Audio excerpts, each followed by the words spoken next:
mudah-mudah amat ini.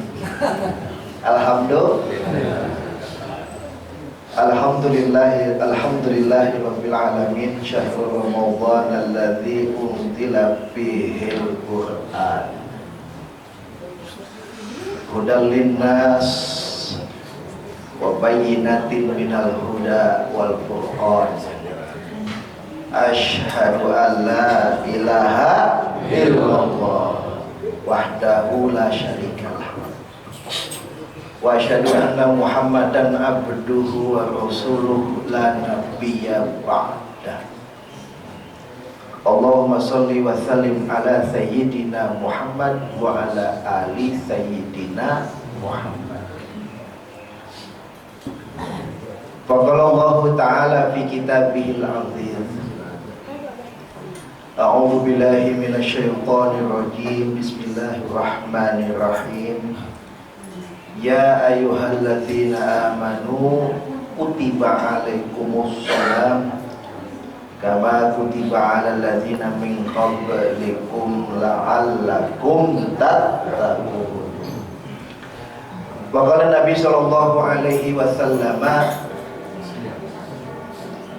sayyinu buyutakum bi qiraatil Qur'an. Bapak, Ibu, saudara-saudara sekalian, alhamdulillah, syukur kita semua di sini dalam keadaan sehat. Alhamdulillah. Saya punya teman Ustadz, pembuluh darahnya pecah, darahnya lagi tinggi. Saya kemarin periksa darah, Bu. Diperiksa, darah saya rendah, Pak, 88/61. Kata suster, Bapak nggak pusing? Enggak. Mata nggak kunang-kunang? Enggak. Yang benar, Pak, ini Bapak rendah. Coba cek lagi, dicek lagi 2 kali, sama 88/61. Tapi saya nggak ngerasain pusing. Itu suster bingung, bener Pak? Ya coba aja lagi. Bener nggak pusing? Enggak. Paling mau lebaran doang saya pusing. Lebaran doang. Bapak udah pusing belum? Belum. Ibu udah pusing belum? Belum ya? Entar 3 hari lagi mau lebaran. Mudah-mudahan kagak. Amin.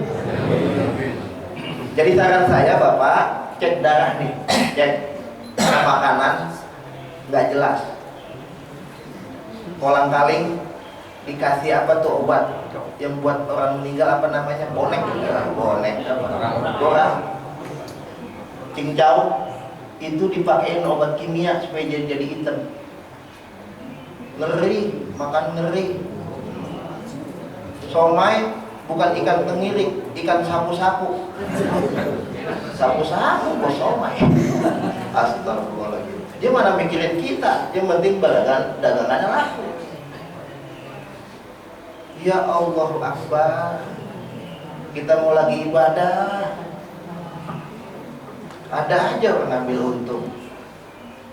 Minyak kayu putih dipalsuin, bocah kembung masuk angin, dikasih gitu makin kembung. La ilaha illallah.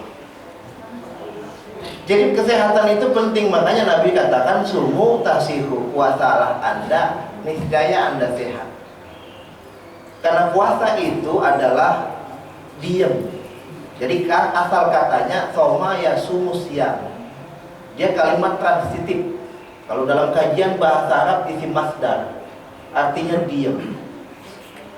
Yang biasa ibu makan, tahan, diam.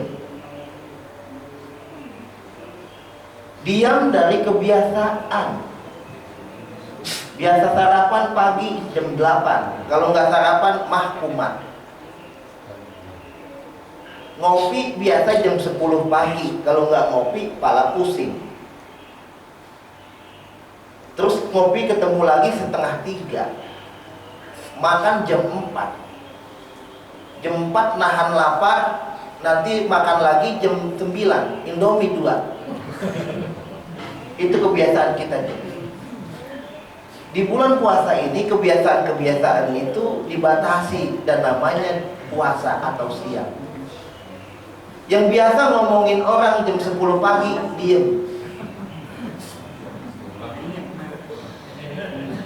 Ada yang ngomongin orang, ada? Yang biasa mulutnya ember jadi gayung, kecil dulu. Diajak ribut sama orang, saya puasa. Kalau bapak mah saya yakin ini imannya kuat, Islamnya kuat. Diajakin, amin ya Rabbal. Diajak makan jam 2 siang nggak bakalan mau, kuat. Karena dilandasi oleh keimanan dan kesungguhan. Dan orang yang berpuasa dengan iman dan kesungguhan itu, dia dosanya diampuni oleh Allah Subhanahu wa taala. Amin ya Rabbal alamin. Bapak, Ibu, saudara-saudara sekalian, kita sudah masuk di hari ke-15. Hitungan-hitungan kita besok mau kunut. Kalau tradisi orang Jawa, orang Jakarta, kunut itu belah ketupat.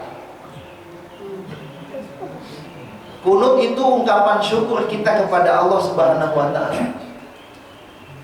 Berarti di separuh waktu perjalanan kita 30 hari mau Ramadan, kita semua diberikan rahmat oleh Allah Subhanahu wa taala.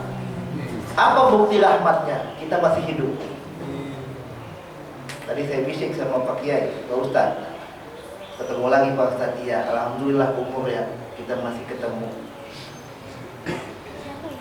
Kalau Allah mau mematikan kita, Pak, kemarin bulan Sya'ban. Karena pertengahan bulan Sya'ban itu amal ibadah orang itu dilaporkan oleh Raqib dan Atid ke hadapan Allah Subhanahu wa taala. Nih, simpulan amalannya dibaca Tuhan. Ya, ini mah nyusahin. Udah panggil malaikat Ijrail. Makanya bulan Sya'ban coba lihat aja dah. Ada aja pengumuman di masjid.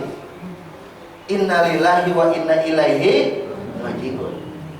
Karena Allah kalau mau mematikan kita kemarin bulan Sya'ban. Kalau hari ini kita masih hidup bernafas dan kita masih puasa khusyuk, itu tandanya kita mendapatkan rahmat dari Allah Subhanahu wa taala. Sadar atau tidak sadar, kita itu sekarang mendapatkan rahmat dari Allah Subhanahu wa taala. Dulu kan saya pernah bilang, kalau bulan Sya'ban itu ada aja tuh burung yang kecil, trit-tut-tit, trit-tut-tit-tut-tit. Burung apa itu, Pak? Katanya sih tampangnya kecil, Bu, hitam. Adanya di puncak pubunan.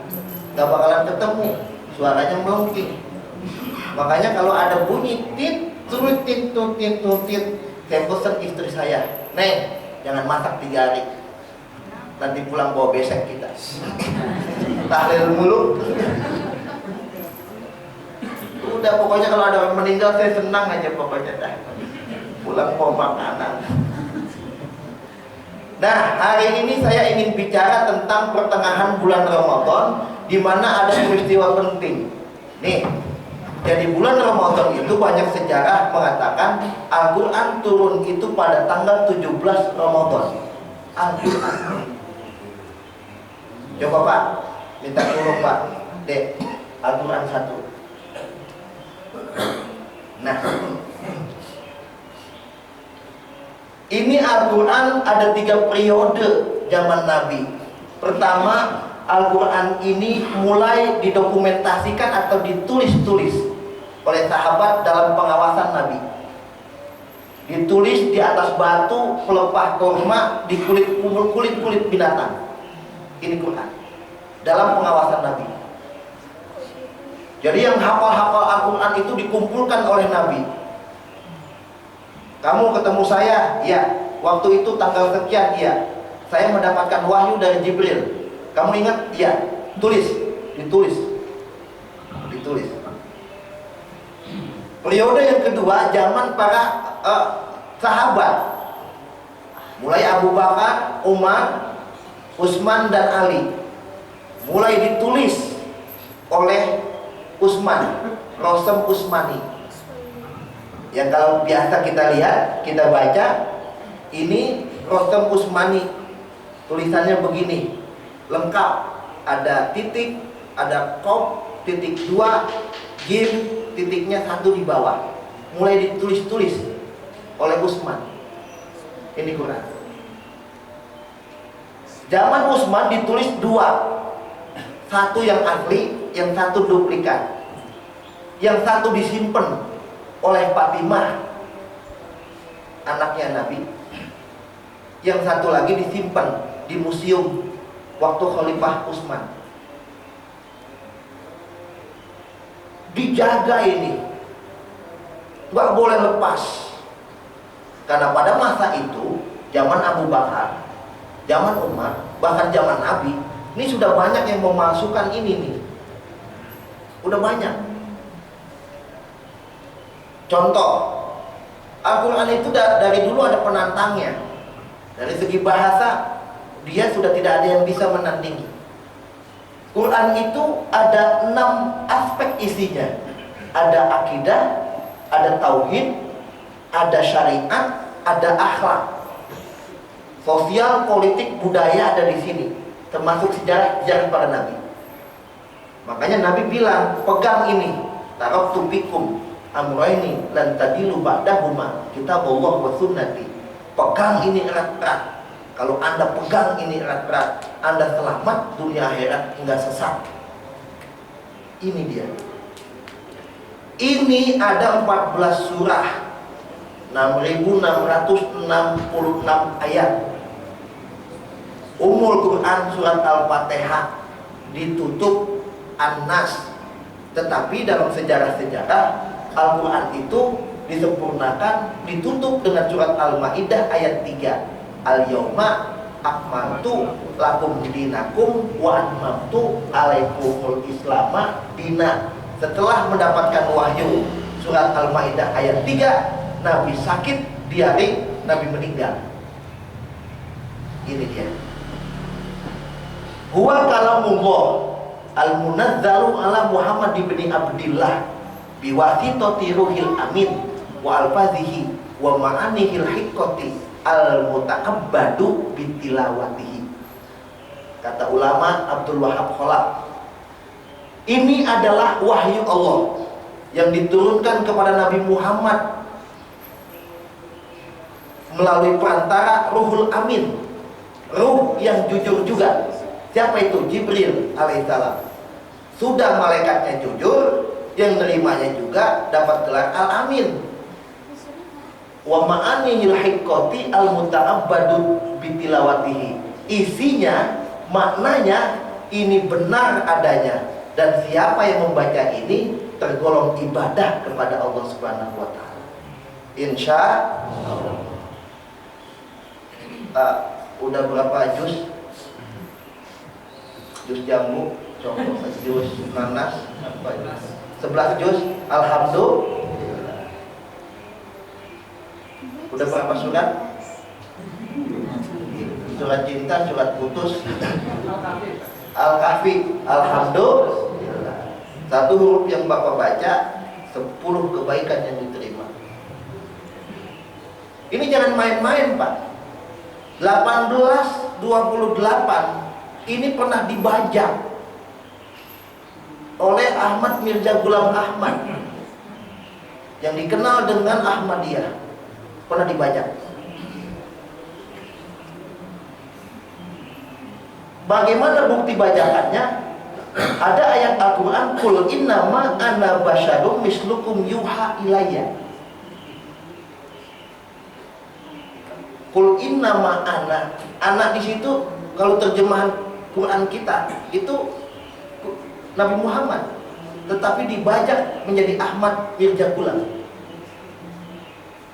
Dan ini pernah dipenjara di Guantanamo, dilempar ke toilet karena ingin merangsang umat Islam supaya marah. Atau ada pendeta yang sableng di California, dia ngumpulin satu kontainer, dia mau bakar ini. Karena umat Islam itu sudah nggak perlu lagi sama ini, hanya diletakkan saja di lemari, nggak dibaca-baca. Ngapain nggak ditaruh begitu, mendingan dibakar. Luar biasa. Jadi kalau kita tinggal ini dibakar orang. Luar biasa. Dan ini juga pernah dirobek, diinjek-injek oleh seorang yang bernama Grady, anak Bekasi. Divonis penodaan agama 2 tahun. Jangan main-main. Satu ayat Al-Maidah 51 aja bikin orang 2 tahun ini. Luar biasa. Jangan main-main, ini cuma satu ayat. Surat Al-Maidah 51. Di penjara, Pak. Ini kitab yang dihormati, kitab yang dihargai. Nah, kalau bukan kita yang menghargai dan menghormati, nanti kasusnya kayak pendeta di California, mau dibakar sama dia. Orang nggak ada gunanya, buat apa? Nggak dibaca kok. Makanya tugas kita itu adalah membaca, memahami, dan mengamalkannya. Khairukum, kata Nabi, man ta'allamal Qur'an wa 'allamah. Jadi sebaik-baiknya orang itu adalah membaca Quran, memahami, dan mengamalkan. Insya Allah. Dah, gitu aja. Lalu apa orang mukmin kita ini? Jadi sengaja memang dari rumah saya bawa biar kita ngerti. Di bekal, Pak. Bu, sengaja saya bawa. Ini karena 17 Ramadan menuju Quran. Ibu sebut ya. Ini apa, Bu? Bu, ini apa, Bu? Pak, pepaya.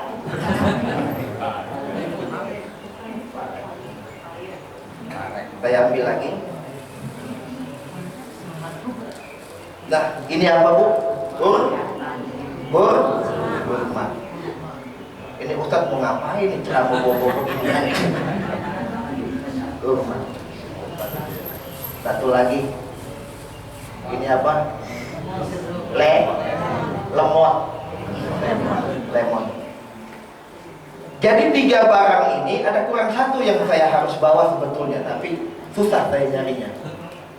Bunga melati. Ini barang pernah disebut oleh Nabi. Ini dia. Bagaimana Nabi menyebutnya?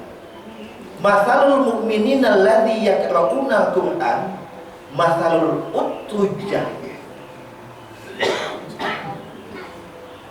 Rihuha thayyib wa taqmuha thayyib. Ini dia. Masalul mu'minin la yaqra'ul Qur'an kamasalit tamrah la rihalaha wa taqmuha khulwun. Kata Nabi, perumpamaan orang mukmin yang membaca Al-Qur'an itu seperti buah lemon. Kata Nabi, taqmuha rihuha thayyib wa taqmuha thayyib. Baunya harum, rasanya enak. Kata Nabi. Ini di pasar sekilo 45.000. Ada 4 negara yang ada di Indonesia produser impor dari negara. Pertama Amerika, gambar tempelnya Sunkist 401, rasanya rada manis sedikit. Yang kedua Australia, gini gambarnya biru, Australia. Pernah nggak ada waktu orang Australia ditembak mati karena narkoba, diboikot. Lemon nggak ada di Indonesia, buatan Australia. Ketiga ada lemon Afrika, gede, kuning, airnya lumayan. Yang terakhir kulitnya bagus, mulus, tapi diperes nggak ada airnya, buatan Cina. Cina, lemon aja bisa dipalsuin loh. Kata Nabi, ini baunya enak, rasanya pun nikmat. Itulah perumpamaan orang mukmin yang membaca Al-Quran. Ini manfaatnya banyak. Satu, dia bisa kalau ingin kurus, dia bisa minum ini setiap pagi dengan sedikit sendok 2 madu. Ini bisa melancarkan peredaran darah, antioksidan, vitamin C-nya tinggi. Kalau orang yang rutin minum ini, BAB-nya lancar, insya Allah. Kalau ibu bapak kesulitan BAB, minum ini ya saja rutin. Gak usah pakai obat bulkolak apa segala macam. Nih, lemon, dia menyegarkan. Kalau ada orang rutin minum ini, napasnya pun harum. Dia kuat. Puasa 8 jam pun dia tidak merasa haus karena dia minum lemon. Manfaatnya banyak. Kalau mau beli ikan supaya nggak amis, bisa dikasih peres. Atau ingin menjadi seorang pejantan tangguh, minum jamu, kasih peresan ini sedikit. Kalau minum jamu enggak sedikit di peresan ini, bisa bapak menjadi ayam sayur 2-3 menit lemes. Ini kata Nabi, perumpamaan orang mukmin yang membaca Al-Quran seperti lemon, baunya harum, rasanya pun nikmat. Jadi orang membaca Al-Quran, mulutnya dia terjaga, sikapnya pun terkontrol. Lebih banyak bisa menghargai orang. Kalau dia seorang suami, dia bisa menghargai istrinya. Kalau dia seorang istri yang membaca Al-Quran, dia bisa taat kepada suaminya. Dan kalau anak-anaknya yang selalu membaca Quran, dia bisa menjadi anak yang soleh, insya Allah. Itulah perumpamaan orang membaca Quran. Lalu orang mukmin yang tidak membaca Quran, kama salit tamrah lari halaha wa tu'muha khulwun. Perumpamaan orang beriman yang tidak membaca Al-Quran, kata Nabi, dia itu seperti buah kurma, tidak ada baunya tapi rasanya manis. Kata Nabi, kurma mengandung kalsium, sedikit karbohidrat. Dia adalah makanan kesukaan Nabi. Nabi sering berbuka puasa dengan yang manis, itu artinya dengan kurma. Kurma anehnya tidak bisa ditanam di Indonesia, adanya di Arab. Itulah keberkahan negeri Arab. Di sini adanya tidak ada pohon, tapi banyak buahnya, tenabang. Kurma banyak jenisnya. Yang paling disukai Nabi itu yang kecil, agak legam sedikit, digigit legit. Namanya kurma ajwa. Sekilo 450.000. Kalau ada anak kecil yang pengen pinter ngomong, langsung aja jejelin ini kurma, insya Allah kekelak tualang. Jadi gigit-gigit dulu, Bu, jangan main asal aja. Ada sukaro lebih manis, agak sedikit gede. Pengen tahu itu model sukaro, ambil satu, buang ke pojokan, tunggu 5 menit. Kalau semut banyak, itu namanya kurma sukaro. Ada kurma lulu kecil, digigit magel. Ada rutop, sedikit basah, nggak begitu. Nah ini, dia ini mengandung kalsium, protein, karbohidrat, seng, split pasir, buat bahan bangunan. Ini dia. Kata Nabi, perumpamaan orang beriman tidak membaca Quran, dia seperti kurma, nggak ada baunya, tapi manis rasanya. Ini dia. Jadi sebaiknya kalau ingin banyak manfaatnya, yang pertama, utrujah, lemon.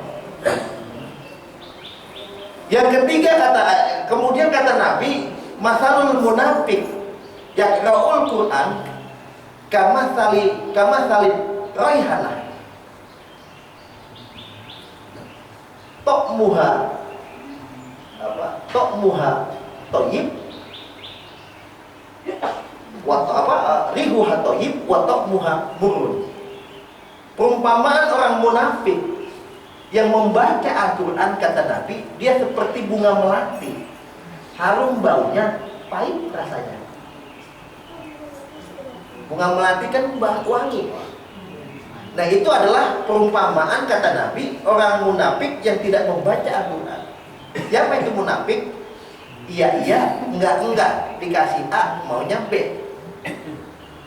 Orang munafik di depan kita senyum, di belakang kita ngomongin. Orang munafik kalau janji dia ingkari, kalau ngomong dia bohong. Orang munafik tergantung partainya. Siapa yang bayar bisa berubah jadi munafik. Luar biasa. Dan munafik zaman Nabi itu diperangi. Di depan Nabi iya, di belakang Nabi ngomongin. Tapi dia tetap orang Islam kayak kita. Kalau dia membaca Quran, kata Nabi, dia seperti bunga melati, bau harum wanginya, tapi pahit rasanya. Coba aja gigit-gigit melati. Pernah, Pak? Pernah bener? Waktu di kuburan mana? Bunga melati, pahit bener ya? Tuh, bener kan? Saya nggak ngomong bohong ya. Masalul munafik la yaqra'ul Qur'an, kata Nabi, kama salil khonzolah la rihalaha laisa riha laha wa ta'muha murun. Orang munafik yang tidak membaca Al-Quran, dia bagaikan pare, enggak ada baunya, pahit rasanya. Ini pare, ya paling juga campuran pura. Ya sedikit dibecek-becek. Kalau ibu nggak mau terlalu pahit, beceknya pakai garam. Makanya ada teman saya kreatif banget nih, bikin jus makanan pare buat buka puasa. Pare diiris-iris, dikasih selasi, kolang-kaling, sirup marjan. Tanya sama tetangga bagaimana, agak enak. Ini pare, nggak ada baunya, pahit rasanya. Nggak ada yang suka ini. Vitamin kadarnya sedikit dibandingkan dengan lemon. Makanya kata Nabi, orang munafik yang tidak membaca Al-Quran, dia seperti pare. Luar biasa. Lalu bagaimana untuk mensuasanakan Al-Quran supaya ada di kehidupan kita? Nabi pesan, zayyinu buyutakum bi qiraatil Quran. Hiasilah rumah Anda semuanya dengan membaca Quran. Bukan perhiasan, lukisan yang mahal kita tempel, atau ada pernak-pernik di rumah yang begitu indah dipandang, atau ada foto-foto dengan pejabat atau lain sebagainya. Rumah kita begitu indah, begitu ramai, begitu terhias oleh perabotan rumah. Tetapi kata Nabi, bukan itu semuanya. Tetapi rumah yang indah itu adalah rumah yang di dalamnya selalu dibaca ayat-ayat Al-Quran, insya Allah. Dan orang yang membaca Al-Quran itu, dia nanti pada hari kiamat akan diberikan satu mahkota oleh Allah Subhanahu wa Ta'ala, adalah umat yang terbaik. Allah nggak bingung kalau Al-Quran itu bapak nggak baca, nggak apa-apa. Nahnu nadzalna dzikra wa inna lahu lahafizun. Nggak apa-apa, Al-Quran juga nggak dibaca, tetapi Allah yang memelihara Al-Quran itu. Tergantung kita sekarang. Kalau bapak beli mobil, pasti bapak ada buku pedoman pemilik mobil. Kalau pintu nggak bisa terbuka, baca halaman 16. Utak-atik atau kurang gumuk.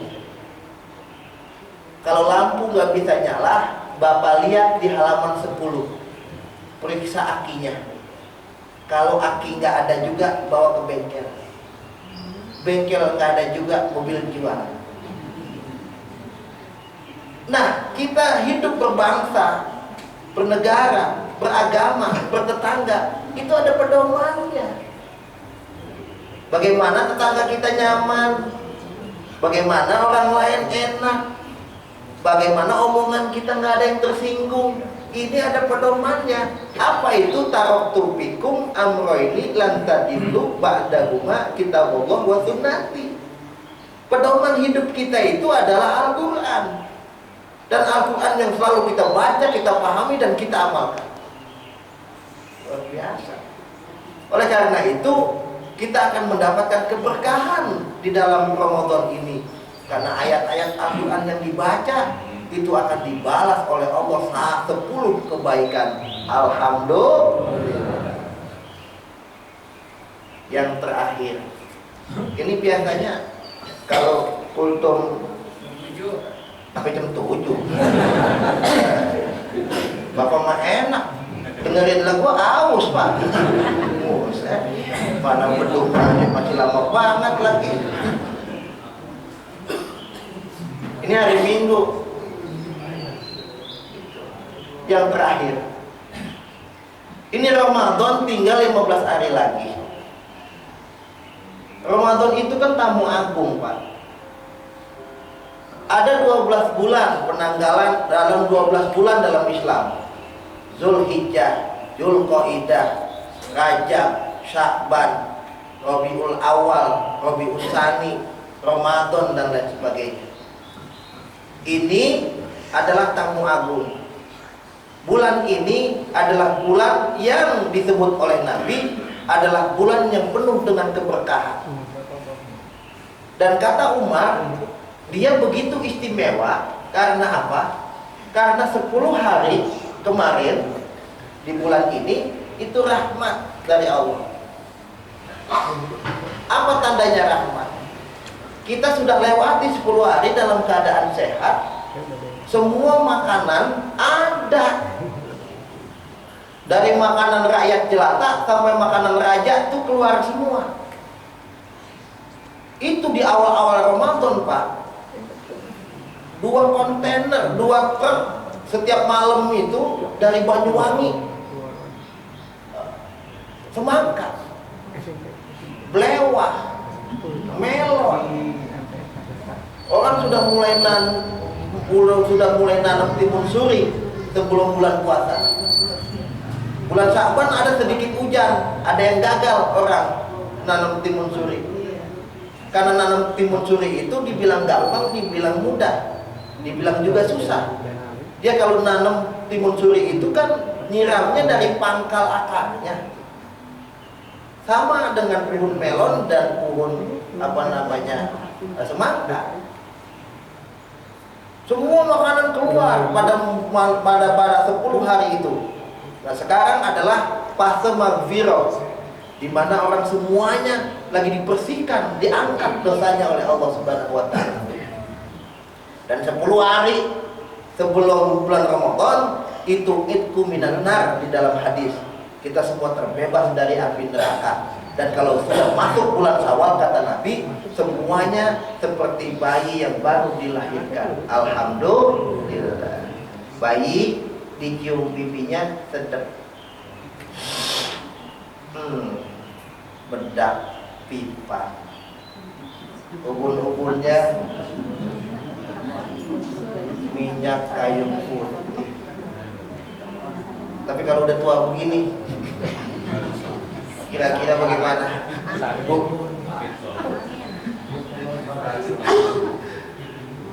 Dicium belakangnya minyak kampak. Disosot ubun-ubunnya, caplang. Itu ukuran manusia, tetapi kita semua puasa. Di mata Allah kita semuanya bayi-bayi yang suci. Amin ya rabbal alamin. Tuh, puluh hati. Sayyidus suhur.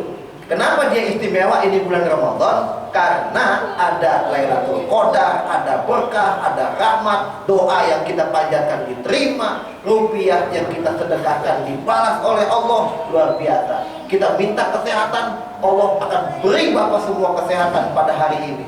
Ini tamu agung, tamu yang sudah ada di dalam rumah kita. Tugas kita adalah kita membuat tamu itu nyaman supaya dia betah ada di sini. Bapak masih ingat waktu kita terima tamu Raja Salman? Itu Raja Arab. Di Halim Park disambut dengan meriah, semua pejabat berbaris, pakai karpet merah. Berapa mobil dia bawa dari Arab. Turunnya aja bawa eskalator sendiri. Luar biasa. Itu Raja Arab. Dia minta mobil yang paling empuk. Dia minta nginep, kamarnya itu ganti kacanya 15 cm. Jangankan digeding, ditembak nggak kena. Itu Raja. Dia kepingin spray-spraynya itu sutra. Karena apa? Kita sambut dia dengan begitu meriah supaya dia bisa tanam investasi ke sini triliunan. Ada yang kita minta. Tapi akhirnya apa? Akhirnya lebih banyak duitnya dibuang ke Republik Rakyat Cina. Kita kecewa. Yakin ini tamu agung Ramadan tidak akan mengecewakan Bapak. Dia banyak berkah bawa, dia banyak rahmat. Doa-doa Bapak diterima, rupiah yang dikeluarkan itu akan dibalas oleh Allah. Saya yakin 1000% Ramadan tamu agung ini dia tidak akan mengecewakan kita semuanya. Insya Allah. Ada nuzulul Quran di bulan ini. Ada Lailatul Qadar di bulan ini. Qadar itu artinya kebaikan. Siapa yang bisa dapat malam-malam kebaikan, ganjil-ganjil sebelum lebaran, dia akan seperti mendapatkan deposit umur sebanyak 1000 tahun. Jadi kalau kita meninggal umur 80 tahun, kita masih punya cadangan 1000 tahun lagi. Bagaimana cara mendapatkannya? Dengan banyak iktikaf di masjid, membaca Al-Quran, berzikir, sholat sunnah. Karena di malam-malam terakhir pada bulan Ramadan itulah di mana Allah memilih siapa hamba-hamba yang terbaik itu. Gitu. Karena apa? Karena Nabi tahu kalau 10 hari sebelum Lebaran orang pikirannya ngawang, Pak. Baju belum dibeli, nastar belum diaduk, kain belum diteriska, peci belum dibeli, tiket kehabisan, uang telepon melulu, anak minta sepatu, mantu belum ngasih THR, pusing para baby. Ini bapak yang tawa pusing ya kayaknya. Apa udah ngerasain kan? Biasa. Oleh karena itu di malam-malam terakhir menjelang Lebaran itulah ditentukan siapa umat-umat yang terbaik ini yang tetap istiqomah, konsisten. Bukan dia baca, dia sedekah, dia bersolawat, dia sholat sunnah, dia membaca Quran, dia iktikaf di masjid. Dan itulah ada Lailatul Qadar yang menghampiri dia. Lailatul Qadar itu datang kepada siapa saja yang dia kehendaki dan atas izin Allah Subhanahu wa ta'ala. Nah, sudah ya, sampai sini aja ya. Udah ya. Terserah.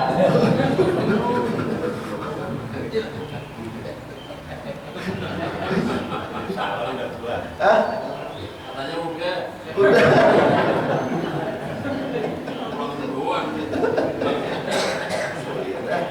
Ayo kita tidur habis ini dah. Nausoim ibadah. Puasanya orang tidurnya orang puasa ibadah. Ayo kita puasa, kita tidur, bangun sebelum beduk maghrib. Nah, Ibu, kata Nabi, pengen jadi orang bermanfaat, banyak-banyaklah membaca Quran. Quran itu akan memberi rahmat kepada kita, dan setiap perilaku kita itu akan seperti Al-Quran yang berjalan, mampu hidup di masyarakat, di lingkungan, keluarga, mendidik anak, mendidik cucu, dan lain sebagainya. Dan harapan kita adalah puasa ini, sholat kita, puasa kita diterima oleh Allah Subhanahu wa Ta'ala. Allahumma taqabbal minna sholatana wa qiyamana wa ruku'ana wa sujudana wa tahlilana wa tasbihana wa takhashu'ana wa tadarru'ana birahmatika ya arhamar rahimin. Dan kita berharap pada pertengahan di bulan Ramadan ini kita diberikan kesehatan lahir dan batin, karena memang kesehatan itu adalah kita jaga untuk ibadah kepada Allah Subhanahu wa Ta'ala. Kesehatan batin itu juga penting, karena memang ada banyak orang tiba-tiba stres mendadak, lagi jalan buka baju telanjang, udah nggak tahu malu lagi. Tempo hari di Jakarta Utara, di Ruko, ada laki-laki ketangkep 140 orang lagi pesta-pesta, semuanya nggak ada yang pakai baju, nggak demen perempuan, semuanya cowok. Kalau saya ditanya, Pak Ustadz demen perempuan apa demen laki? Saya demen perempuan. Berapa banyak? Semuanya saya ikat kalau perempuan. Itu namanya normal. Karena orang udah pada setting, karena dia jauh dari bimbingan Allah. Nah, untuk bisa menjadi terbimbing kehidupan kita ini, maka amalkan kehidupan kita ini dengan ibadah, utamanya membaca Al-Quran wa kalamullah al-munazzalu ala Muhammad bin Abdillah biwasitati ruhil amin wa al-fadhihi wa ma'anil hiqqati al-muta'abbadu bitilawatihi. Mudah-mudahan apa yang kita baca menjadi ibadah berkah buat kita semuanya. Wa man yurjari-jari sayfidurun wala burun lima jarahal lisan. Pedang melukai tubuh ada harapan sembuh, lisan melukai hati kemana obat hendak dicari. Assalamualaikum warahmatullahi wabarakatuh.